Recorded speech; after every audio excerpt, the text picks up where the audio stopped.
మనం వ్రాసుకున్న ఈ పాఠాల్లో ఆడజన్మ వరమ శాపమ ఒక అద్భుతమైన పాఠం ఉంది.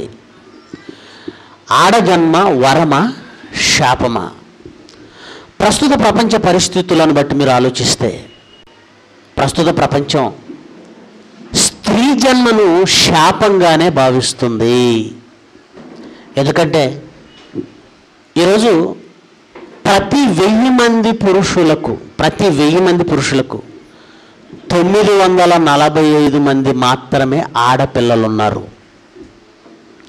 ప్రతి 1000 మంది పురుషులకు 945 మంది మాత్రమే ఆడపిల్లలు ఉన్నారు.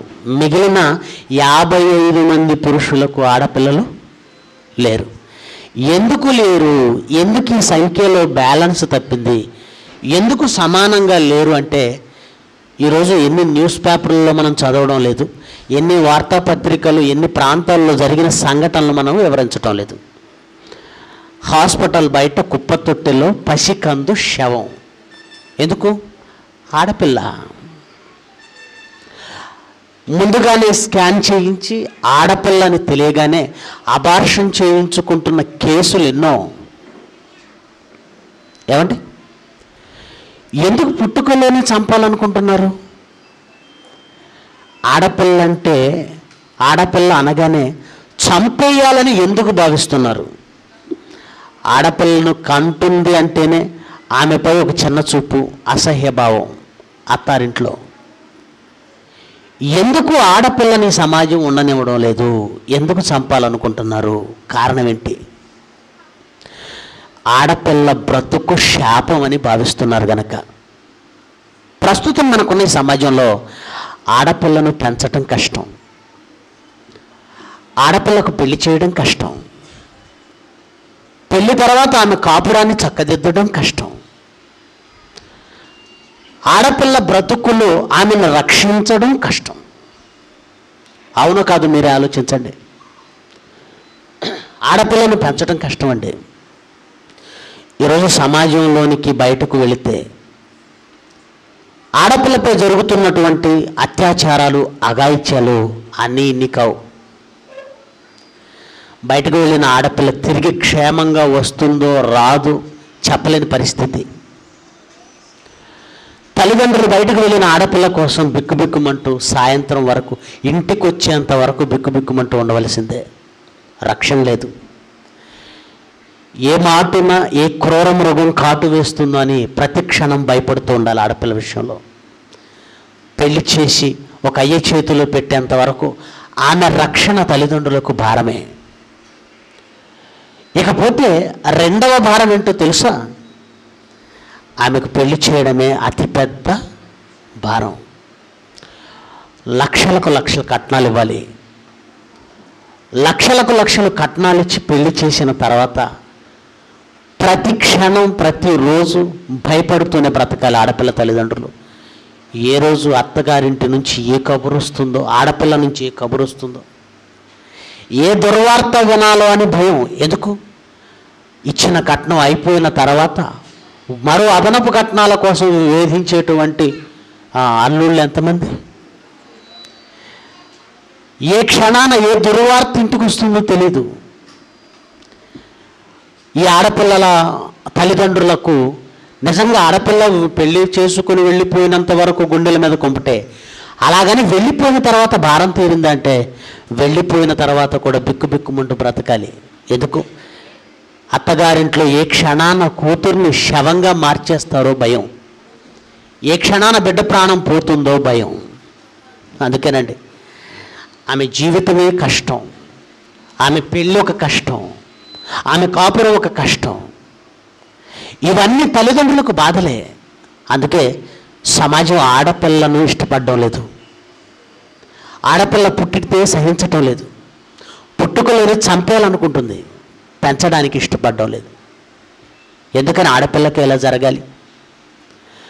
ప్రారంభం నుంచి ఈ సమాజంలో చాలామంది గొంతెత్తి మాట్లాడుతూనే ఉన్నారు. ఆడపిల్ల ఆది నుండి అణచబడుతూ ఉంది. చివరికి కొంతమంది అభ్యుదయవాదులైతే ఒక అడుగు ముందుకు వేసి మత పుస్తకాలు, చివరికి బైబిల్ కూడా ఆడపిల్లలను అణిచివేసింది. పురుషాధిక్యతను ప్రేరేపించింది. అందుకే అనాది కాలం నుంచి, ఆదిలో నుంచి, ప్రారంభ కాలం నుంచి ఆడపిల్లలు మగవారి క్రింద బ్రతుకుతూనే ఉన్నారు. పురుష ప్రపంచము అధికారం కింద, పెత్తనం కింద నలిగిపోతూనే ఉన్నారు. అందుకే ఈ మధ్యకాలంలో స్త్రీల విషయమై కొన్ని సంఘాలు వెలిశాయి, పురుష ప్రపంచంపై తిరుగుబాటును ప్రారంభించాయి. ఆడపిల్లకి ఏదో అన్యాయం జరుగుతుంది, అది వాళ్ళ ఉద్దేశం. ఆలోచన చేద్దాం. సమాజాన్ని చూస్తుంటే నిజంగానే ఆడపిల్లకి అన్యాయం జరుగుతుంది. పురుషునితో సమానమైన అవకాశాలు లేవు. అవకాశాల విషయాన్ని అలా ఉంచితే కనీసం ఒక మనిషిగా కూడా ఆమెలో భావాలను గుర్తించే పరిస్థితి ప్రపంచంలో లేదు. ఈ మధ్యకాలంలో జరుగుతున్నటువంటి అత్యాచారాలను ఒకసారి మీరు ఆలోచించండి. ఎంత పాశవికంగా హత్యలు చేస్తున్నారో, అత్యాచారాలు జరిపి మీరు చూస్తున్నారు. ఎంత పాశవికం. ఢిల్లీలో జరిగినటువంటి సంఘటన మనం ఇప్పటికీ మరవలేమండి. నిర్భయ, ఆమెకి ఏమని పేరు పెట్టారు? నిర్భయ. వాస్తవానికి ఆమె అసలు పేరు అది కాదండి. అసలు పేరు ప్రపంచానికి తెలియదు. ఆమె పేరు అది కాదు. మీ అందరికీ తెలుసు, ఆమె ఒక మెడికల్ స్టూడెంట్. తన స్నేహితులతో కలిసి రాత్రి 9-9:30 అంతే, అంతకంటే సమయం ఎక్కువేం కాలేదు, ఓ ప్రైవేటు బస్సుకు చెందినటువంటి క్లీనర్, వాడి వయసు 17-18 అంతే. మీరు ఏ ప్రాంతానికి వెళ్ళాలి అని వాళ్ళని అడిగాడు. ఫలానా ప్రాంతం అని చెప్పగానే మేము వెళుతున్నది ఆ ప్రాంతానికే బస్సు వెళుతుంది అని నమ్మబలికాడు. వారిని ఎక్కించుకున్నారు. ఢిల్లీ నడివీధులలో ఆ రాత్రి వేళ ఆ బస్సులో 6 నిందితులు ఆమెపై అత్యాచారం చేసేశారు. చివరికి వ్యవస్థగా చేసి నడి రోడ్డుపై విసిరేశారు. అందులో ఈ 17 ఏళ్లకు చెందిన వీడున్నాడే, అతి క్రూరంగా, అతి పాశవికంగా ప్రవర్తించాడండి ఆ అమ్మాయి విషయంలో. ఆ బస్సులో ఉన్నటువంటి రాడ్డును ఆమె శరీరంలోని పోనిచ్చి ఆ ప్రేగులను కూడా బయటికి తీసి పాశవికంగా ప్రవర్తించాడు, అతి క్రూరంగా. మృత్యువుతో కొన్నాళ్ళు పోరాడింది, అతి కొద్ది రోజుల్లోనే కన్నుమూసింది. ఈ ఉదంతం వెలుగులోనికి వచ్చిన తర్వాత అండి దేశమంతా నిజంగా అట్టుడికిపోయింది. మహిళా సంఘాలు రోడ్డెక్కాయి, మహిళల గొంతు పెగిలింది. అందరూ అన్యాయం, అక్రమం అని అరిచారు, రోడ్ల మీదకి వచ్చారు, కొవ్వొత్తులు వెలిగించారు, ధర్నాలు చేశారు. ఆ ధర్నాల పుణ్యమో లేదంటే ఆడపిల్లల గొంతులు కలిశాయనో ఒక చట్టం వచ్చింది. ఏం చట్టం అది? నిర్భయ చట్టం. దాని అర్థం ఏంటి? నిర్భయ చట్టం అర్థం ఏంటి? ఆమెల అత్యాచారం పొందిన వాళ్ళకి న్యాయం చేస్తామనా, లేదా ఆడపిల్లలకు నిర్భయం ఇస్తామనా, అభయం ఇస్తామనా? అర్థం లేని చట్టం అది. ఎందుకంటే చట్టం వచ్చిన తర్వాత తిరిగి వరుసగా అత్యాచారాలు ప్రారంభమయ్యాయి. ఢిల్లీలో జరిగిన సంఘటన మరొకముందే అత్యాచార నిరోధక చట్టం నిర్భయ రాగానే మళ్ళీ వెంటనే తెనాలిలో, మన ప్రక్కనే ఉన్న గుంటూరు జిల్లా తెనాలి, మిట్ట మధ్యాహ్నం వేళ పట్ట పగలు ఏమండి షాపులోనికి వెళ్ళారు వాళ్ళ అమ్మ, ఆ అమ్మాయి ఇద్దరు. తెల్లవారితే వాళ్ళ అమ్మ పుట్టినరోజు, వినీల, తల్లి పేరు వినీల, అమ్మాయి పేరు మౌనిక. షాపింగ్ చేశారు. ఆ 2 కవర్లు, అందులో ఒక కవర్ మర్చిపోయి పాపం షాపులోంచి బయటకు వచ్చేసారు, రోడ్డు దాటేశారు. రోడ్డు దాటిన తర్వాత జ్ఞాపకం వచ్చింది, ఓ కవర్ మర్చిపోయాము అని. అమ్మ నువ్వు ఉండు, నేను తీసుకొస్తానమ్మా అని వెళ్ళింది. వెళ్ళే కవర్ పట్టుకొని వస్తుండగా ప్రక్కనే బ్రాందీ షాపు. 4 ఆకతాయిలు నడి రోడ్డు మీద పట్టపగలు ఆమెను అటంకించి వెకిలి చేష్టలు చేయడం ప్రారంభించారు. ఇది చూసిన తల్లి పరుగున వెళ్ళింది, వాళ్ళని తోసేసింది. అంతే. అప్పటికే మద్యమత్తులు ఫూటుగా తాగిన వాళ్ళు ఆ తల్లిని 4 కలిసి లారీ కిందకు తోసేశారంటే, లారీ చక్రాల క్రింద పడింది. 2 రోజులు మాత్రమే హాస్పిటల్లో ఉంది. ఆ తల్లి చచ్చిపోయింది. ఏమండి, చట్టాలు ఉన్నాయి, అధికారులు ఉన్నారు, పోలీసు వ్యవస్థలు ఉన్నాయి. ఎంత అధికారము చేతిలో ఉండి, ఇంత శక్తి చేతిలో ఉండి ఇప్పటికీ ఆడపిల్లలను కాపాడలేకపోతున్నారు అంటే ఎవరిది తప్పు? ఇది చట్టాల వలనో, అధికారుల వలనో, రాజకీయ నాయకుల వలన జరిగే పరిష్కారం కాదు. ప్రారంభం నుంచి ఈ సమాజంలో ఆడపిల్లపై ఒక వివక్ష చోటు చేసుకున్న మాట నిజం. ఆది నుంచి ఆడపిల్లను ఎలా చూశారండి? ఆట బొమ్మగా, మగవాడికి పడక సుఖం ఇచ్చే పడక బొమ్మగా, అంతే. ఒక మనిషిగా ఈ సమాజం గుర్తించింది లేదు. ఆమెకంటూ ఒక ప్రత్యేకతనిచ్చి గౌరవించింది లేదు.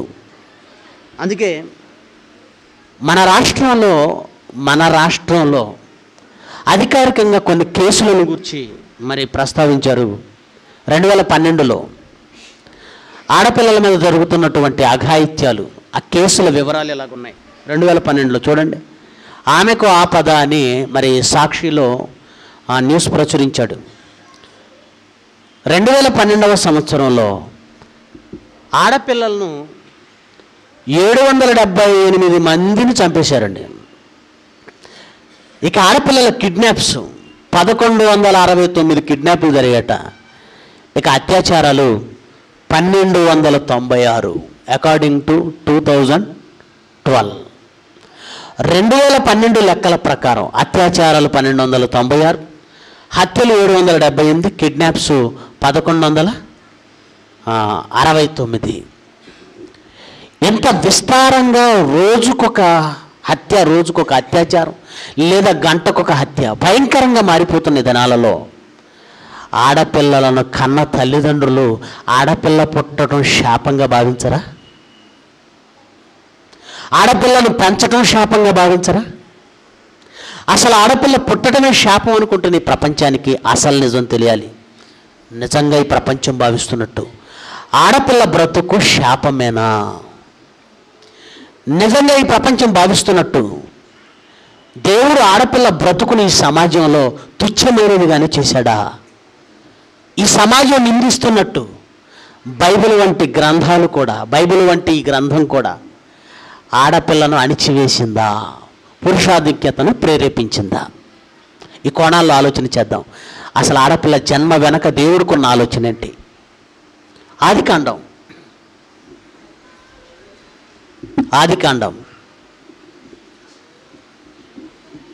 మొదటి అధ్యాయం 26.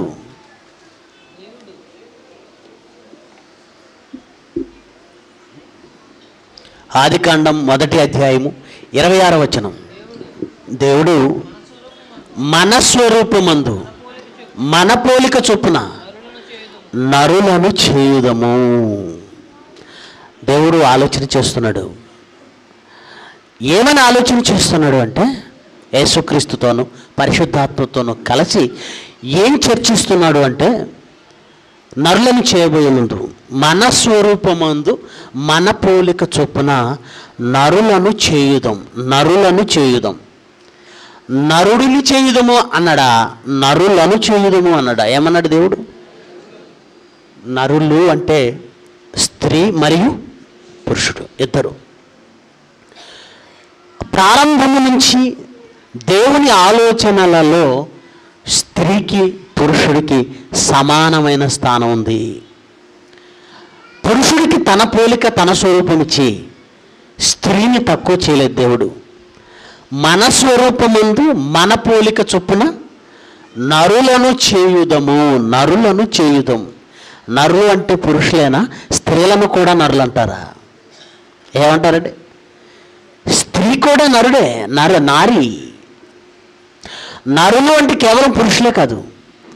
నరులకు దేవుడిచ్చిన పోలికని గురించి మీరు ఆలోచిస్తే స్త్రీకి పురుషుడికి ఇద్దరికి తన పోలికనిచ్చాడు. అంతేకాదండి, స్త్రీ జన్మను కలిగించాలనుకున్నప్పుడు దేవుని ఆలోచన చూస్తే బైబిల్ స్త్రీకి ఇచ్చిన ఉన్నతమైన స్థానం ఏంటో మనకు అర్థమవుతుంది. 2వ అధ్యాయం చూడండి, 18వ వచనం చదవండి. స్త్రీ జన్మను గురించి ప్రస్తావన తీసుకొచ్చినప్పుడు, స్త్రీ జన్మను కలిగిస్తున్నప్పుడు దేవుడు మాట్లాడిన మాటలు నిజంగా స్త్రీ జన్మకు దేవుడిచ్చిన విలువను అర్థం చేస్తాయండి.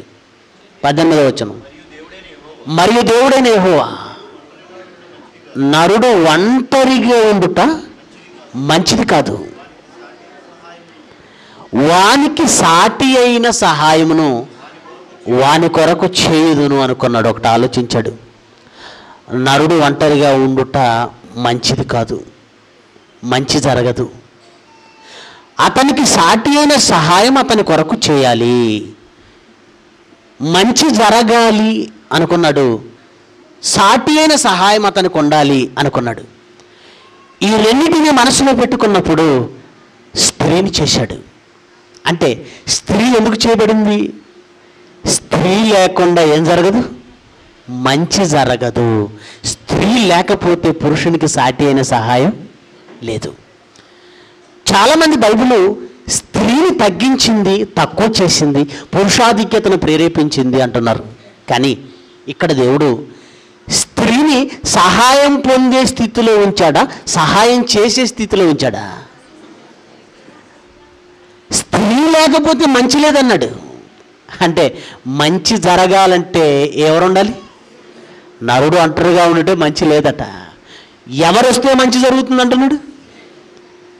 స్త్రీ వలన మంచి జరుగుతుంది. స్త్రీ పురుషునికే సహాయం చేసే స్థితిలో ఉంచాడు.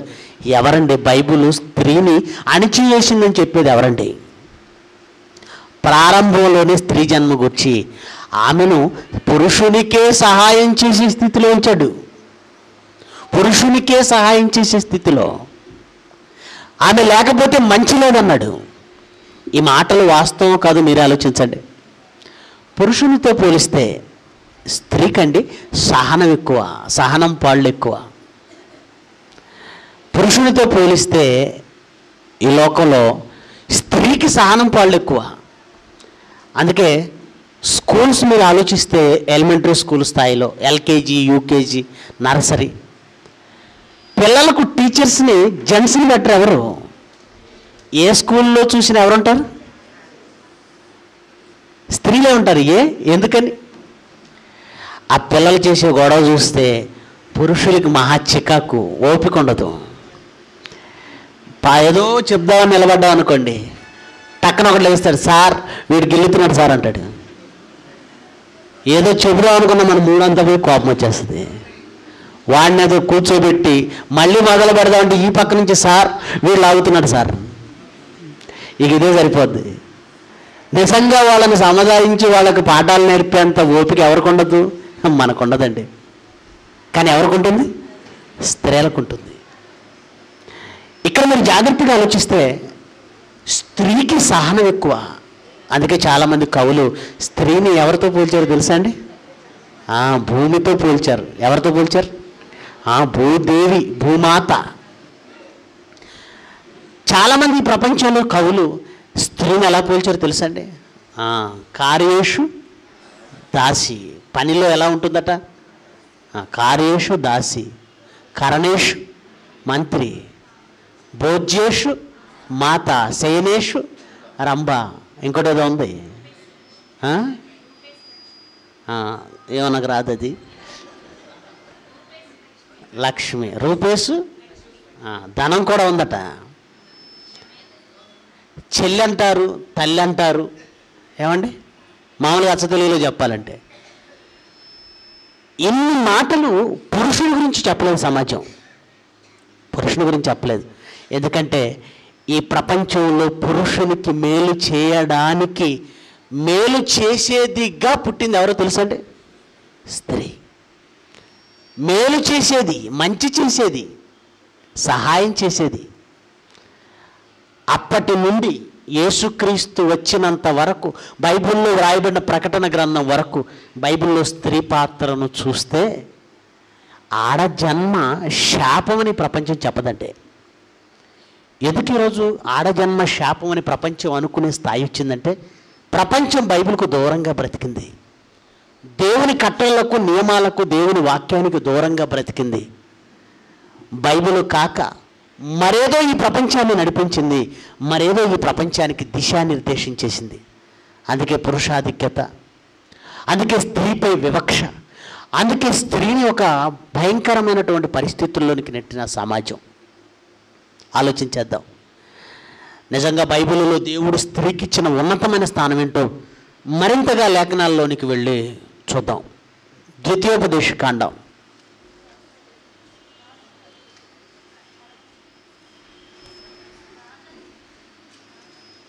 ద్వితీయోపదేశకాండం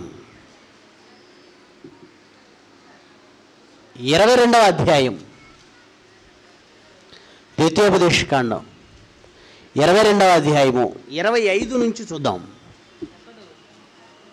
ద్వితీయోపదేశకాండం 22వ అధ్యాయము 25 నుంచి చదువుదాం.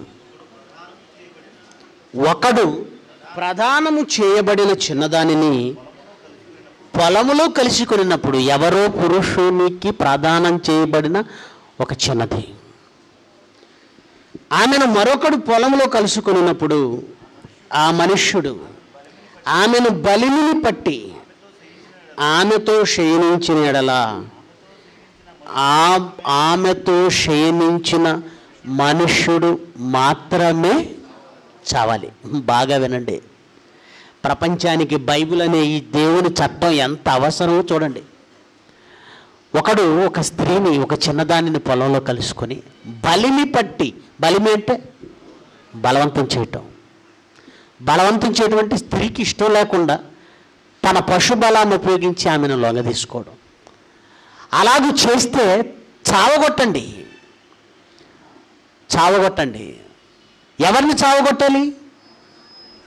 ఆ పురుషుడు మాత్రమే చావాలి, ఆ పురుషుడు మాత్రమే చావాలి.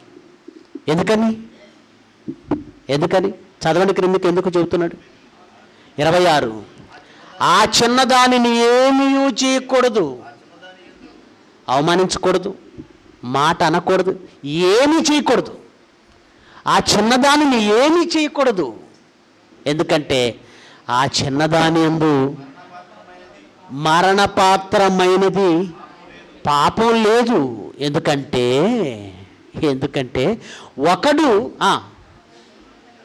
చదవండి, ఒకడు తన పొరుగు వాని మీదకి లేచి ప్రాణహాని చేసినట్లే ఇది జరిగినది. ఎలా జరిగిందో తెలుసా? ఇది ఒకడు తన పొరుగువాడి మీదకి లేచి ప్రాణహాని. నా మా నాన్న నేను వెళుతుంటే ఎవరో వచ్చి నా మీదకి లేచి కత్తితో పొడిచారనుకోండి, నాదా తప్పు, పొడిచిన వాడిదా? ఎవరిని నేరస్తుడు అంటుంది చట్టం? ఎవరిని నేరస్తుడు అంటుంది లోకం? పొడవబడిన వాడిని కాదండి, పొడిచిన వాడిని, పొడిచిన వాడిని, గాయపడిన వాడిని కాదు, బాధపడిన వాడిని కాదు, బాధితుడిని కాదు, బాధించిన వాడికి నేరం అంటుంది. ఇదిగో ఈ అత్యాచార విషయంలో కూడా ఏం జరిగింది? ఈ అత్యాచార విషయంలో ఏం జరిగింది? ఆమెది ఏ పాపం లేదన్నాడు. ఆమెది ఏ పాపం లేదు, ఏ పాపం లేదు. ఆమెనేమి చేయకూడదు, ఆమెలో ఏ పాపము లేదు. ఒక్కసారి సమాజాన్ని ఆలోచించండి, ఒక్కసారి సమాజాన్ని. ఏమంటే టీవీ ఛానల్లో ఎవరైనా అమ్మాయిపై అత్యాచారం జరిగిందనుకోండి, ఆ టీవీ ఛానల్ వాళ్ళు ఆ అమ్మాయిని చూపిస్తున్నప్పుడు ఆమె ముఖం అంతా మసక చేసేస్తారు. అవునా? తేటగా చూపిస్తారా? ఇదిగో ఈ అమ్మాయే అత్యాచారం చేయబడిన అమ్మాయి అని చూపిస్తారా? చూపించరు. నిర్భయపై అత్యాచారం జరిగింది, తప్పెవరిది? నిర్భయదా? వాళ్ళదా? వాళ్ళది. కానీ ఆమె పేరు చెప్పలేదు, దాచేశారు. టీవీ ఛానల్లో అత్యాచారానికి గురైన ఒక స్త్రీని చూపిస్తూ ఆమె ముఖాన్ని చూపించరు, మసగ చేస్తారు. హాస్టల్స్లో బాలికలపై అత్యాచారం చేసిన హాస్టల్ వార్డెనో, లేదంటే స్కూల్ పిల్లలపై అత్యాచారం చేసిన మాస్టరు, ఏ న్యూస్ చూడండి, ఆ పిల్లల ముఖాలు మసగ చేస్తారు. ఆ పిల్లలు తప్ప అండి? ఎవరిది తప్పు? తప్పు ఎవరిది? వాళ్ళది. అలాంటప్పుడు ఈ పిల్ల ముఖం ఎందుకు నువ్వు మసగ చేస్తున్నావు? ఎందుకు చేస్తున్నావు? ఎందుకు చేస్తున్నావు తెలుసా? తప్పెవరిదైనా ఈ సమాజం ఏమంటుందో తెలుసా? శీలం పోయినాడది. ఏమండి? తప్పెవరిదైనా ఈ సమాజం ఎవరిని అంటుంది? చెడిపోయిన ఆడది. ఎవరు చెడిపోయారు? ఎవరు చెడిపోయారు? తప్పెవరిది? ఈ సమాజం ఎవరిది తప్పైనా ఎవరిని నిందిస్తుందో తెలుసా అండి? ఆ తర్వాత నుంచి అత్యాచారానికి గురైన ఆమెపై సమాజం ఒక తప్పుడు చూపు నిలుపుతుంది, చెడిపోయింది అని. స్త్రీలు సైతం ఆమెను మంచిగా మాట్లాడతారా? తప్ప ఆమెది కాదుగా, కానీ చెడిపోయిన అమ్మాయి అంటారు. మీ అందరికీ తెలుసండి, తారా చౌదరి. ఆవిడ పేరేంటి? తారా చౌదరి. వ్యభిచారం అందు పట్టబడింది. ఎందరో ప్రముఖులు, రాజకీయ నాయకులు, వ్యాపారవేత్తలు, సినీ ప్రముఖులు ఎందరో ఆమెతో సంబంధం కలిగి ఉన్నారు అని చెప్పారు. ఆ న్యూస్ని తెచ్చింది ఎవరు మనకి? ఇలాంటి ఉత్తమమైన న్యూస్ తెచ్చేది మన న్యూస్ ఛానల్సే. వ్యభిచారమందు పట్టుకున్నప్పుడు ఎందరో ప్రముఖులతో ఆమెకు సంబంధాలు ఉన్నాయన్నప్పుడు ఆ ప్రముఖులలో ఒక్కడి పేరైనా చెప్పారా? ఒక్కడి ముఖమైనా మనకు చూపించారా? కానీ ఆమె గురించి డాక్యుమెంటరీలు ఈ ఛానల్ అయిపోగానే అది తీసుకొని ఇంకో ఛానల్ ప్రచారం చేస్తుంది. ఆ ఛానల్ అయిపోగానే మరో ఛానల్ తీసుకొని ప్రచారం చేస్తుంది. ఆమె గురించి చెప్పడానికి యాంకర్ ఎవరో తెలుసా? ఒక మగవాడు కాదు, ఒక ఆడమనిషి ఆమె గురించి చెబుతూ ఏమంటుంది తెలుసా అండి? వగలాడి, కిలాడి, మోసకారి, మాయలేడి. ఒక స్త్రీ మరో స్త్రీ గురించి మాట్లాడుతుంది చూడండి. ఒక స్త్రీ మరో స్త్రీ గురించి, అత్యాచారం పొందిన స్త్రీ, ఆమెను ఏమీ చేయొద్దు. ఎంత సంస్కారం అండి బైబిల్. ఎక్కడండి పురుష పక్షపాతి బైబిల్? కాదండి. ఎక్కడ పురుష పక్షపాతి?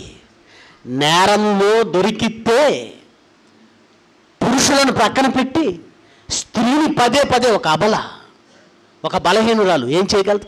ఏమీ చెయ్యలేదు కనుక ఒక బలహీనురాలని తెర మీదకు తీసుకొచ్చి పదే సంస్కారం లేకుండా. భారతదేశం అంటే స్త్రీని గౌరవించే దేశం. ఆమె ఇంటిలో నైటీ మీద ఉంది. వీడు వెళ్ళడం, ఆ నైటీలో ఆమెను వీడియో తీయటం, ఆ నైటీతో ఒక స్త్రీని అలా టీవీ ఛానల్స్లో ప్రకటించటం. ఇదో గొప్ప దేశం. దీనికి ఉన్న గొప్ప సంస్కృతి. ఇదో గొప్ప సంస్కృతి. సరిగా 2000 సంవత్సరాల క్రితం ఇలాంటి సందర్భమే యేసుక్రీస్తు ముందుకు వచ్చిందండి. యోహాను సువార్త 8వ అధ్యాయం 3వ వచనం నుంచి చదవండి. యోహాను సువార్త 8వ అధ్యాయం 3వ వచనం నుంచి చదవండి దయచేసి. శాస్త్రులను పరిచయులను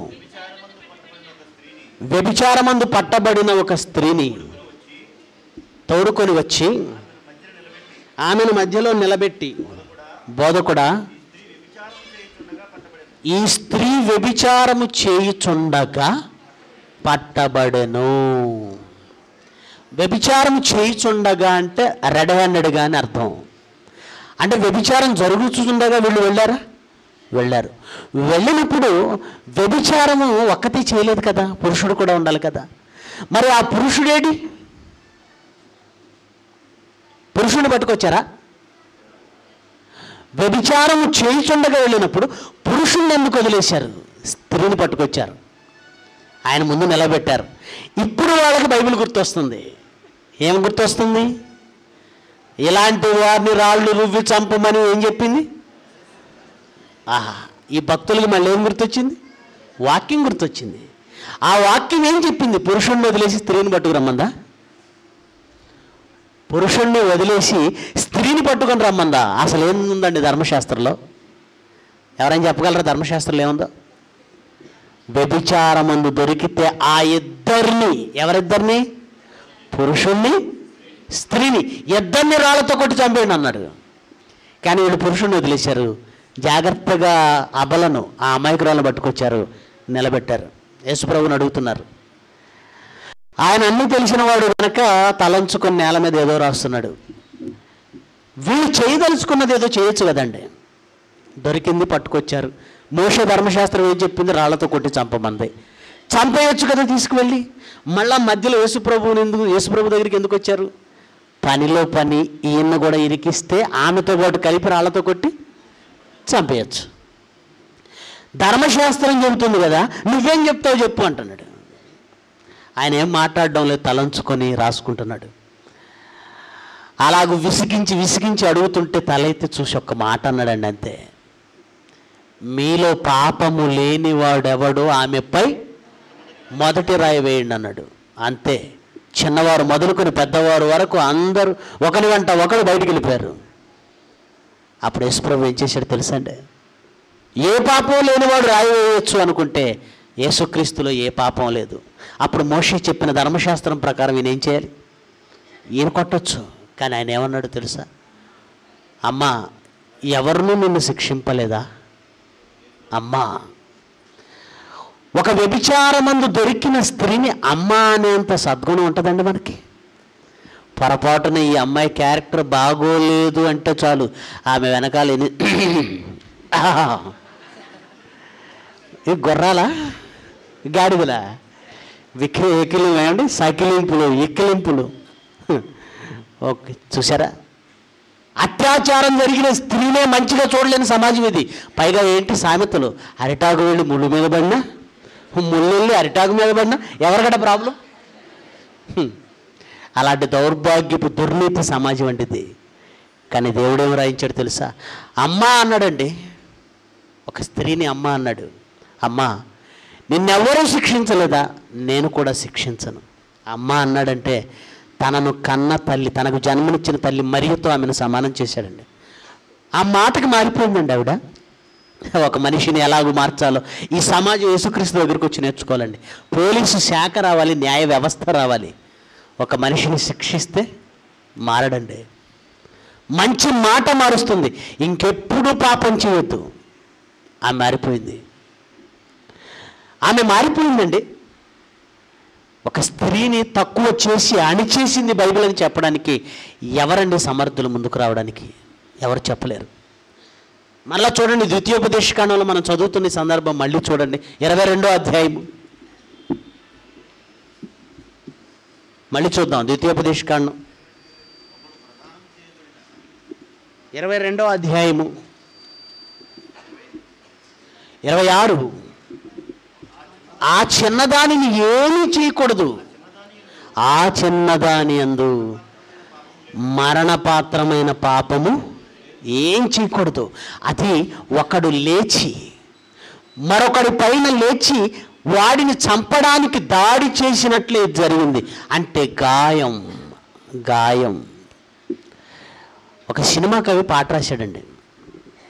ఈ కవులకి గ్రంథాలన్నీ తెలుసండి. మత గ్రంథాలన్నీ తిరిగేస్తారు వీళ్ళు.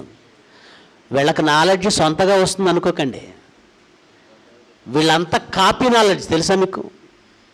మనం ఆ మాటలు విని కవి భలే రాశాడు, సినారే అంటారు, శ్రీశ్రీ అంటారు. వీళ్ళందరూ పెద్ద కాపీస్టులు. ఒక కవి పాట రాశాడండి. ఏం పాట రాశాడు తెలుసా? నువ్వేమి చేసావు నేరం, నిన్నెక్కడంటుంది పాపం. అంటే ఒక అమ్మాయి అత్యాచారానికి గురైంది. ఆ అమ్మాయి గురించి రాసిన పాట అది. దేహానికి అయ్యింది గాయం అన్నాడు. ఏమన్నాడు అందులో? అత్యాచారం జరిగితే శీలం పోయింది అని సమాజం అంటుంటే అతను ఏమన్నాడు తెలుసండి? దేహానికి అయ్యింది గాయం, ఏ మందుతోనో అది మాయం అన్నాడు. కనబడకుండా పోతుంది. స్త్రీల తనువులో శీలం ఉన్నది అంటే అప్పుడు ఏమంటే పురుష స్పర్శతో అది తొలగిపోవునంటే పెళ్ళైన స్త్రీల తనువుల్లో శీలం ఉండదని దాని అర్థం అని అడిగాడు. శీలం అంటే గుణం. పురుషుని స్పర్శ తగిలినంత మాత్రాన ఆమె శీలవతి కాకుండా పోదు. ఎంత మంచి పాట అతనికి ఎలా వచ్చు అనుకునేవాడిని. అప్పుడు బైబిల్ చదివాక అర్థమైంది గురువు గారు ఇక్కడ కాపీ చేశారని. కవి గారు ఎక్కడ కాపీ చేశారు? ఆయన ఏమన్నాడు? ఒకడు తన పొరుగువానిపై లేచి దాడి చేసినట్లే ఇది, ప్రాణహాని చేసినట్లే ఇది జరిగింది అన్నాడు. అంటే అత్యాచారం జరిగిన స్త్రీ గురించి ఏం రాశాడు తెలుసా? ఆమె పొందింది కేవలం గాయం. ఆమెలో పాపం లేదు, అంటే శీలం పోలేదు. ఆమెలో పాపం లేదు, ఆమెనేమీ చేయకూడదు. మన చట్టాలు ఉన్నాయండి, మన చట్టాలు ఉన్నాయి. ఆడపిల్లకు అత్యాచారం జరిగి కోర్టుకు ఎక్కితే ఏం జరుగుతుందో తెలుసా అండి? ఇక్కడ జరిగిన అత్యాచారం ఒకటైతే కోర్టులో మరో అత్యాచారం ప్రారంభమవుతుంది. ఎలాగో తెలుసా? ఫలానా వ్యక్తి నాపై అత్యాచారం చేశాడు అంటే వీళ్ళు నమ్ముతారా? ఇతనైనా నీ మీద అత్యాచారం చేసింది, ముఖం చూసి చెప్పంటాడు. ఇప్పుడు ఏం చేయాలి? ముఖం చూడాలి. ఎలాగ ప్రారంభించారో చెప్పు అంటే సాక్ష్యం మేము నమ్మాలి కదా. మరి అతను చేసింది రైట్ అయితే ఎలా చేశాడో చెప్పు అంటాడు. ఎలా చెప్తారండి? మానాభిమానం కలిగిన ఏ ఆడపిల్ల అయినా ఇలాగ అత్యాచారం జరిగిందని చెప్పగలదండి నోరు తెరిచి? కానీ చెప్పాలి, అది మన చట్టం, మన దౌర్భాగ్యం. కానీ బైబిల్ ఆమెనేమీ చేయకూడదు, ఆమెనేమీ అనకూడదు. ఆమె యందు ఏ పాపము లేదు, ఆమె యందు ఏ పాపము లేదు. ఎంత జ్ఞానం అండి బైబిల్లో! ఎంత ఉన్నతమైన జ్ఞానం రాయించాడండి. మరో సందర్భాన్ని చదువుదాం. నిజంగా స్త్రీల విషయంలో దేవుడు ఎంత ప్రత్యేకతనిచ్చాడో మనం చదవచ్చండి ఈ సందర్భాన్ని. సంఖ్యాకాండం 27వ అధ్యాయము. సంఖ్యాకాండం 27వ అధ్యాయము 3వ వచనం నుంచి చదువుదాం. సంఖ్యాకాండం 27వ అధ్యాయము 3వ వచనం నుంచి. సెలోపెహాదు గురించి మాట్లాడుతున్నాడు అక్కడ. సెలోపెహాదు అనేటువంటి ఒక వ్యక్తి ఉన్నాడు. అతడు కోరహు సమూహంలో అనగా యెహోవా వాక్కుకు విరోధముగా కూడిన వారి సమూహములో ఉండలేదు కానీ తన పాపాన్ని బట్టి మృతి పొందాడు. సెలోపెహాదు అనే వ్యక్తి. అతనికి కుమారులు లేరు. ఏమండి, బాగా ఆలోచించాలి. అతనికి కుమారులు లేనంత మాత్రం చేత మా తండ్రి పేరు అతని వంశంలో నుండి, మా వంశంలో నుంచి మాసిపోనేలా మా తండ్రి సహోదరులతో పాటు, మా చిన్నాన్నలు, మా బాబాయిలు, మా పెద్దనాన్నలతో పాటు ఆడపిల్లలుగా మాకు సమానమైన ఆస్తి హక్కును కల్పించండి. ఏమంటే ఈ ప్రపంచంలో, ఈ దేశంలో ఆడపిల్లలకు కూడా ఆస్తి హక్కు ఎప్పుడు వచ్చిందండి? ఎప్పుడొచ్చింది? ఇప్పుడు లేటెస్ట్గా, అది కూడా పూర్తి స్థాయిలో కాదు. కానీ 3000 సంవత్సరాల క్రితం, సుమారుగా 3600 సంవత్సరాల క్రితం, 3000 సంవత్సరాల క్రితం మోషే వ్రాసిన ఈ గ్రంథంలో దేవుడు ఆడపిల్లలకు ఎలాంటి హక్కును కల్పిస్తున్నాడో చూడండి. సెలోపెహాదు అనే వ్యక్తి ఉన్నాడు. అతనికి ఆడపిల్లలు ఉన్నారు, కొడుకులు లేరు. కానాను దేశంలో ఆస్తిని పంచాలి. అప్పుడు లోకానుసారంగా, లోక ఆచారం ప్రకారం మగపిల్లలకి ఆస్తి, ఆడపిల్లలకు లేదు. అప్పుడు వాళ్ళు వెళ్ళి మాట్లాడారు, ఆడపిల్లలమైనంత మాత్రాన మాకు ఆస్తి హక్కు రాదా? అప్పుడు దేవుడు ఏం చెప్పాడు చూడండి. అప్పుడు మోషే వారి కొరకు యెహోవా సన్నిధిని మనవి చేయగా యెహోవా మోషేకు ఎలాగూ సెలవిచ్చాడు. సెలోపెహాదు కుమార్తెలు చెప్పినది యుక్తము, నిత్యముగా వారి తండ్రి సహోదరులతో పాటు భూస్వాస్థ్యమును వారికి ఇచ్చేసే, ఆస్తి హక్కు కల్పించు. మహిళా సాధికారికత పేరుతో మహిళలకు 33% రిజర్వేషన్ సాధించాలని నానా తంటాలు పడుతున్నారు. వచ్చిందా 33%? 33% ఇవ్వడానికి అల్లాడిపోతుంది ఇప్పటికీ ప్రపంచం. కానీ దేవుడు వారి సహోదరులతో పాటు వారికి సమానం సమానం సమానం అన్నాడు. చట్టం చేయటమే కాదండి, ఏమంటే హామీలు ఇస్తారు మన వాళ్ళు. రుణమాఫీ హామీ. ఏమండి, ఏది మాఫీ అయింది ఇంతకీ? రుణమా? హామీయే మాఫీ అయిపోయిందా? రుణమాఫీ అయిందా? హామీ మాఫీ అయిందా? కానీ దేవుడు హామీ ఇచ్చాడు. హామీ ఇచ్చాడు, వెంటనే అమలు చేశాడు. చూడండి, చట్టం తెచ్చాడు, అమలు చేసేసాడు. యెహోషువ గ్రంథం 17వ అధ్యాయం. యెహోషువ గ్రంథం 17వ అధ్యాయం 4వ వచనం. యెహోషువ గ్రంథం 17వ అధ్యాయం 4వ వచనం. వారు యాజకుడైన ఎలియాజరు ఎదుటికిని, నూను కుమారుడైన యెహోషువ ఎదుటికిని, ప్రధానుల ఎదుటికిని వచ్చి మా సహోదరుల మధ్య మాకు స్వాస్థ్యం ఇవ్వాలని యెహోవా మోషేకు ఆజ్ఞాపించునని మనవి చేయగా యెహోవా సెలవిచ్చినట్లు వారి తండ్రి యొక్క సహోదరుల మధ్య వారికి ఆస్తి పంచేశాడు. చట్టం చేశాడు, వెంటనే అమలు చేశాడు. తన హామీ ప్రకారం ఆడపిల్లలకు సమానమైన వారసత్వాన్ని, ఆస్తినిచ్చేశాడు. ప్రియులారా, ఆలోచించండి. సమాజంలో పురుషాధిక్యతను ప్రేరేపించి స్త్రీలను అణిచివేతకు గురి చేసింది బైబిలు అని ఈ ప్రపంచంలో అంటున్న వారి మాటలన్నీ ఇదిగో అబద్ధాలుగా నిలిచిపోయాయండి. బైబిల్ని బట్టి పురుషునికే సహాయం చేసే గొప్ప స్థితిలో దేవుడు ఉంచాడు. పురుషునికే మేలు చేసే స్థితిలో. భార్య దొరికిన వారికి మేలు దొరికిన అన్నాడా? భర్త దొరికిన వారికి మేలు దొరికిన అన్నాడా? ఎందుకండి మరి భర్త దొరికిన ఆమెకు మేలు దొరికిన అనలేదు? భార్య దొరికిన వానికి అదండి స్త్రీకి దేవుడు ఇచ్చినటువంటి స్థానం. అలాంటి స్త్రీ జన్మని ఈరోజు ప్రపంచం శాపం అనుకోవడానికి కారణం ఈ ప్రపంచంలో పుట్టుకొచ్చిన తప్పుడు ఆచారాలు, తప్పుడు సిద్ధాంతాలు, వారి వారి సంస్కృతులు, వారి వారి ఆచార వ్యవహారాలు. వరకట్నం పేరుతో ఎంతమంది అబలన ఏమంటే ఆత్మహత్యలకు పాల్పడుతున్నారు. ఎంతమంది ఆడపిల్లలు ఆత్మహత్యలు చేసుకుంటున్నారు. ఇలాంటి స్త్రీ జన్మను దేవుడు ఎందుకు ఇచ్చాడు? స్త్రీ జన్మ వెనక దేవుడికి ఉన్నటువంటి ఆలోచన ఏంటి? ఆమె జన్మ శాపమా వరమా? ఆమె జన్మ నిజంగా శాపమా వరమా? మళ్ళీ చదువుదాం ఆదికాండం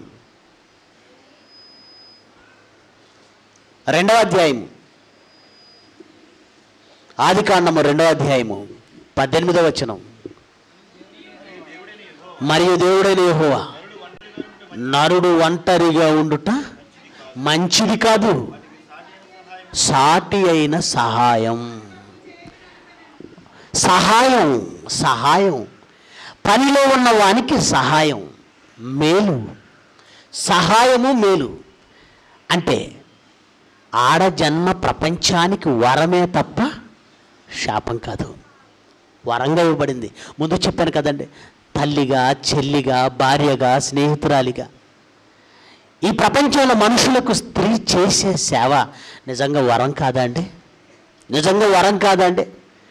ఆమె మనకు వరంగా ఇవ్వబడింది. ఆమె జన్మ వరం. నిజంగా ఆలోచిస్తేనండి, దాసనారాయణరావు అన్నాడు, కంటే ఎవరిని కనాలట? కూతుర్నే కనాలట. కంటే కూతుర్నే కనాలట. ఎందుకు? పాపం ఆయన కొంచెం అర్థమైనట్లుంది. ఆమె జన్మ వరం ప్రపంచానికి. ఆమె జన్మ వరం. అందుకే కంటే కూతుర్ని కనాలి. నిజంగా ఆలోచించండి. కొడుకులు ఉన్నటువంటి పిల్లలు, ఆ కొడుకులున్న తల్లిదండ్రులు హాయిగా ఉంటారా? కూతుర్లు ఉన్నటువంటి తల్లిదండ్రులు బాగుంటారా అని ఆలోచిస్తే, నిజంగా కూతురు దగ్గరకు వెళితే 1 పూటన్నా 2 పూటలున్నా చక్కగా చూసి పెడుతుందండి. చక్కగా ప్రేమగా చూస్తుంది. ఆడపిల్లలు ఎప్పుడు మా అమ్మ మా నాన్న, మా అమ్మ మా నాన్న, మా అమ్మ మా నాన్న. మగపిల్లలు ఎప్పుడు ఇక్కడే ఉంటారు కదండి. ఎప్పుడు వృద్ధాశ్రమంలో జాయిన్ చేద్దామా? ఎందుకు? భార్య మాట వినాలి కదా. ఎవరి మాట వినాలి? తల్లిని తండ్రిని విడిచి భార్యను హత్తుకుంటాడు వీళ్ళు. దేవుడు చెప్పేశాడు. ఎవరిని విడుస్తారు? తల్లిని తండ్రిని ఎవరు విడుస్తారు? కుమారుడు విడుస్తాడు, పురుషుడు విడుస్తాడు. స్త్రీ విడవదండి. దేవుడు చెప్పలేదన్నమాట. పురుషుడు తల్లిని విడిచేస్తాడు, తండ్రిని విడుస్తాడు. ఎవరిని హత్తుకుంటాడు? కానీ ఆడపిల్ల తండ్రిని విడవదు. శరీరపరంగా భర్త దగ్గరకు వెళుతుందేమో, కానీ ఆమె మనసంతా ఎవరి దగ్గర ఉంటుంది? కనుక ఎవరిని కంటం బెటర్ చెప్పండి? మీకు తల్లిదండ్రులుగా మీకు ఎవరు బెటర్? మిమ్మల్ని విడిచేసి భార్య దగ్గరికి వెళ్ళిపోయే పురుషుడు బెటరా? మిమ్మల్ని విడిచేసి భార్యను హత్తుకునే పురుషుడు బెటరా? లేక దూరంగా వెళ్ళిన మనసంతా మీ మీద పెట్టుకునే ఆడపిల్ల బెటరా? ఇది తెలియక చాలామంది స్త్రీలే ఆడదానికి ఆడదే శత్రువు. ఎలాంటి సామెత పుట్టిందండి? అంతే. అత్తలు చూడ ఎలా మారిపోయారో. స్త్రీ లేకపోతే నేనే పుట్టలేదు కదా, అమ్మ లేకపోతే నేను పుట్టలేదు కదా అనుకోవటం లేదండి. ఈరోజు చాలామంది అత్తలు ఆడవాళ్ళని వద్దనుకుంటున్నారు. ఈ సమాజం చేసే తప్పిది. ప్రియులరా, ఇలాంటి స్త్రీ జన్మ వరం, మనిషికి వరం, ప్రపంచానికే వరం. మరో మాటలో చెప్పాలంటే దేవుని అనాది సంకల్పం నెరవేరడానికి పరిపూర్ణతనిచ్చింది స్త్రీ అండి. దేవుని అనాది సంకల్పం నెరవేరడానికి పరిపూర్ణతనిచ్చింది స్త్రీ. ఎఫెసీయులకు రాసిన పత్రిక 1వ అధ్యాయం 4-6 వచనాలు. ఎఫెసీయులకు రాసిన పత్రిక 1వ అధ్యాయం 4-6 వచనాలు. ఎట్లనగా తన ప్రియుని యందు తాను ఉచితముగా మనకు అనుగ్రహించిన తన కృపామహిమకు కీర్తి కలుగునట్లు తన చిత్త ప్రకారమైన దయా సంకల్పం చొప్పున యేసుక్రీస్తు ద్వారా తనకు కుమారులు అన్నాడు. అంటే దేవుడు తన అనాది సంకల్పంలో అనేకులైన మనుషులు తనకు పిల్లలు కావాలి అనుకున్నాడు. అనేక మంది పిల్లలు కావాలి. ఆ పిల్లలు కావాలి అంటే పురుషుడు ఒంటరిగా ఉంటే జరగదు. అందుకే తన ఆలోచనకు పరిపూర్ణతనిచ్చింది, తన కోరికను తీర్చేది స్త్రీ అన్నాడు. ఈ స్త్రీకి దేవుడు చాలా కార్యక్రమాలను ఇచ్చాడండి. ఆమె జన్మకు కారణాన్ని చెప్పాడు. ఈరోజు ఇది తెలియకండి చాలామంది స్త్రీలను తక్కువ చూపు చూస్తున్నారు. సంఘంలో స్త్రీని మౌనంగా ఉండాలి, సంఘంలో స్త్రీ మాట్లాడకూడదు అని బైబిల్లో ఉన్నటువంటి కొన్ని జ్ఞాన సంగతులు అర్థం కాక స్త్రీ జన్మ యొక్క పరమార్థాన్ని తప్పుత్రోవ పట్టించారు చాలామంది క్రైస్తవ బోధకులే. యేసుక్రీస్తులోనికి వచ్చాక గ్రీసు దేశస్థుడని లేదు, యూదుడని లేదు, స్త్రీ అని లేదు, పురుషుడని లేదు, అందరూ క్రీస్తు యేసునందు ఎలాగున్నారు? ఏకం. మహోన్నతమైన దేవుని మాట ఒక పురుషుడికి సొంతం కాలేదండి. ఇశ్రాయేలీల మధ్య నుంచి, ఇశ్రాయేలీల కాలం నుంచి ఒక మిరియాము, ఒక దెబోరా, ఒక హుల్దా, ఒక అన్న, ఈ అందరూ ప్రవక్తనులు, స్త్రీలలో వాక్యం ప్రకటించిన ప్రవక్తలు ఉన్నారు. ఏమంటే సమరయ స్త్రీ మెస్సయ గురించి చెప్పి ఊరినే కదిలించిందండి, ఊరినే కదిలించింది. ఆ తర్వాత ప్రిస్కిల్లా వంటి ఉత్తమురాండ్రైన ఇల్లాళ్ళు అందరూ వాక్యం చెప్పి సమాజాన్ని నడిపించారు. ఫిలిప్పుకున్నటువంటి 4 కుమార్తెలు ప్రవచించువారుగా ఉండి సమాజానికి దేవుని దివ్యజ్ఞానాన్ని బోధించారు. ఈరోజు ఆకాశంలో సగం అని ఈరోజు మాట్లాడుతున్నారు. ఎక్కడ సగం అట? ఆకాశంలో సగం. ఎవరు? ఆడపిల్ల.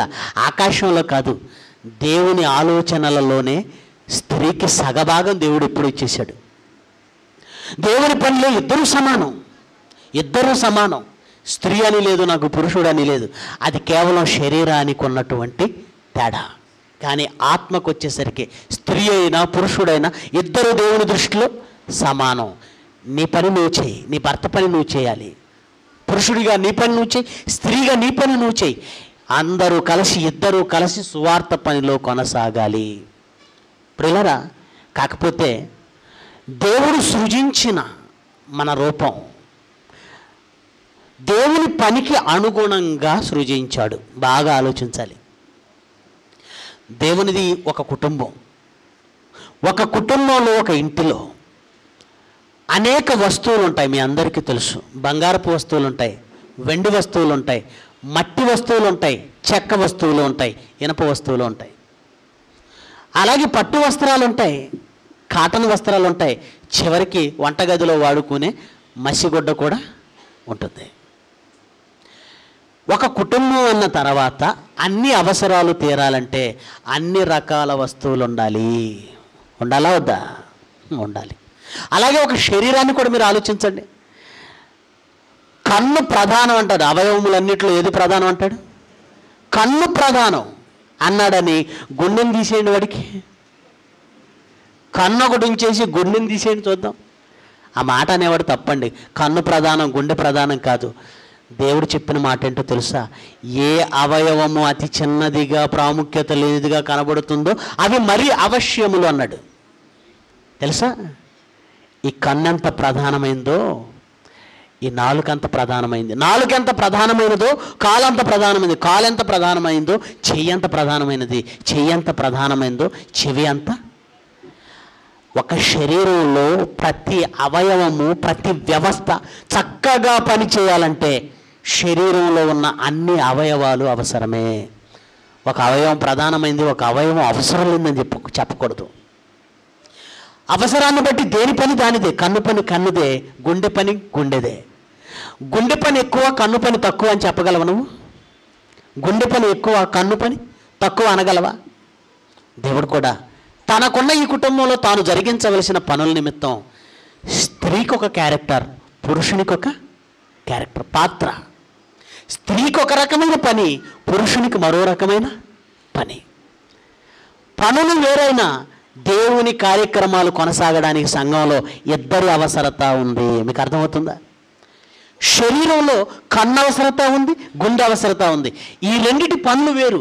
పనులు వేరైనా ఈ రెండు శరీరానికి అవసరమే. గుండె ఎక్కువ కన్ను తక్కువ అనలేం, కన్ను ఎక్కువ గుండె తక్కువ అనలేం. అలాగే అవసరాన్ని బట్టి స్త్రీకి కొన్ని పనులు, అవసరాన్ని బట్టి పురుషునికి కొన్ని పనులు. కానీ సమాజం ఏం చేసిందో తెలుసండి? పురుషుడు చేసే పనులు గొప్ప అనుకుంటున్నారు, తాము చేసే పనులు తక్కువ అనుకుంటున్నారు. ఎవరు అనుకుంటున్నారు? మీరే అనుకుంటున్నారు. అర్థమైందా? వంట పని అది తక్కువ అండి. అది తక్కువ పని అయితే, తప్పుడు పని అయితే తినడం మానేయండి. నన్ను వంటింటి కుందేలుగా ఉంచుదాం అనుకున్నావా? ఎక్కడికి వెళ్ళాలి ఇప్పుడు నేను? ఉద్యోగానికి వెళ్ళాలి. ఎందుకు వస్తుంది భావన? స్త్రీలు మమ్మల్ని అణిచేశారు, మమ్మల్ని అణిచేశారు, మమ్మల్ని అణిచేశారు అంటున్నారు, కానీ అసలు మిమ్మల్ని ఎవరు అణిచారు? మీరు చేసే పని తక్కువ అని మీరు ఎందుకు ఎంచుకుంటున్నారు? దేవుడు స్త్రీకి ఇచ్చినటువంటి ఆధిక్యత ఏంటో తెలుసా? గృహ పరిపాలన జరిగించండి. ఏమన్నాడు చూడండి, ఆ మాట ఎక్కడుంది? తీతుకు రాసిన పత్రిక చదవండి ఆ మాటని.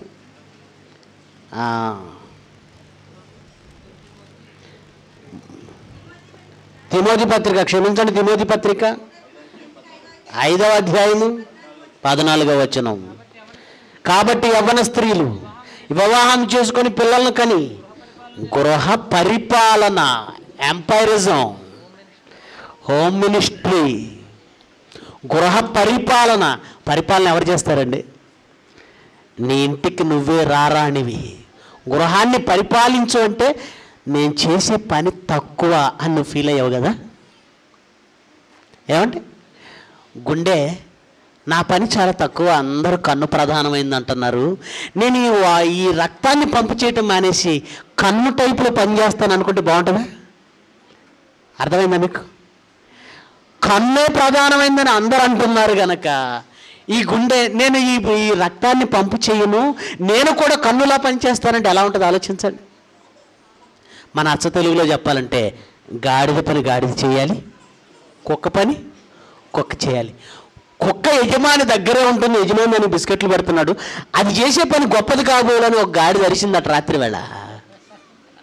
అప్పుడు ఏం చేశాడు యజమాని? దాన్ని సావగొట్టాడు. మీ పని తక్కువ అని ఎవరండి చెప్పింది? ఎవరు చెప్పారు? స్త్రీ గృహ పరిపాలన చేయమన్నాడు. దేవుడు ఎందుకన్నాడని అని చేయడానిక? మీరు బయటికి వెళ్ళి అందరిలో మగవారిలో ఉద్యోగం చేయటం ఇష్టం లేక, లేదా మీరు గొప్పవాళ్ళుగా కనబడడం ఇష్టం లేక? సమాజానికి అర్థం కాలేదండి. ఇదిగో బైబిల్ కూడా గృహానికి, వంటింటికి పరిమితం చేసింది అని నానా మాట్లాడుతున్నారు బైబిల్ని. ఈ మధ్యకాలంలో ఎలా బయలుదేరారంటే, ఎలా మారిపోయిందంటే సమాజం, ఒకనాడు ఆడపిల్లలు చదువెందుకులేండి అనుకునేవాళ్ళు, కానీ ఇప్పుడు ముదిరి బెండకాయ 25, 26, 30 దాటిని పెళ్లి చేయటం లేదు ఆడపిల్లలకి. ఏ తన కాళ్ళ మీద తను నిలబడాలండి. ఇప్పటి వరకు వేరే వాళ్ళ కాళ్ళ మీద నిలబడిందా? తన కాళ్ళ మీద తను నిలబడాలి. ఎందుకబ్బా ఇది? తన కాళ్ళ మీద తను నిలబడడం అంటే చేతిలో ఆడపిల్లకు ఒక ఉద్యోగం ఉండాలి. ఎందుకండి ఆడపిల్లకు ఉద్యోగం అని 2-3 తండ్రులను అడిగి పరిశీలించానండి. వాళ్ళ ఉద్దేశం ఏంటో తెలుసా అండి? ఏ రోజైనా భవిష్యత్తులో భార్యాభర్తల మధ్య గొడవలు వచ్చి విడిపోతే, ఆహా ఏం ప్లాన్ అండి, ఫ్యూచర్ ప్లాన్ అంటే వీళ్ళు ఫిక్స్ అయ్యారు అనమాట. భవిష్యత్తులో వాడితో నేను కలిసి ఉండను. ముందే ఫిక్స్ అయిపోయి ఒక ఉద్యోగాన్ని ముందే సంపాదించుకొని అప్పుడు పెళ్లి చేసుకుంటుంది. ఏ విషయంలో నేను తక్కువ, నీకెందుకు నేను లొంగాలి, మొదటి నుంచే ప్రారంభిస్తావు. ఎందుకు? మొదటి నుంచే ఉంది కదా ఆలోచన. ఏంటి ఆలోచన? ఏ విషయంలోనూ వాడికంటే నేను తక్కువ కాకూడదు. ఇంకెందుకు వింటావు? గొడవ రావడం గ్యారంటీ, విడిపోవడం గ్యారంటీ, నువ్వు ఉద్యోగానికి బయటికి వెళ్ళడం గ్యారంటీ, బయటికి వెళ్ళి నువ్వు ఒంటరిగా చూసి అత్యాచారం చేయడం గ్యారంటీ. అర్థం కాలేదా విషయం? దేవుడు ఎందుకు వద్దన్నాడో తెలుసా అండి?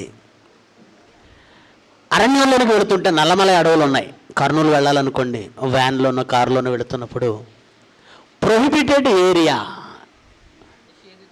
నిషేధిత ప్రాంతం ఏంటంటే పులి సంచరించే ప్రాంతం, ఆ ప్రాంతంలోనికి వెళ్ళడం నిషేధం అంటాడు. నేను ఒక భారతదేశ పౌరుణ్ణి, ఈ దేశం, ఈ రాజ్యాంగం నాకు ఇచ్చినటువంటి ఆ చట్ట ప్రకారం, హక్కుల ప్రకారం నా భారతదేశంలో నేను ఎక్కడైనా తిరగవచ్చు, నా స్వాతంత్రాన్ని మీరు హరిస్తున్నారని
జన్మ వరం అండి, శాపం కాదు. కనుక ప్రియులారా, స్త్రీలుగా దేవుడు మీకు ఇచ్చిన పని ఒక్కటే, భర్తలకు లోబడి ఉండి మంచి ఉపదేశం చేయొచ్చు.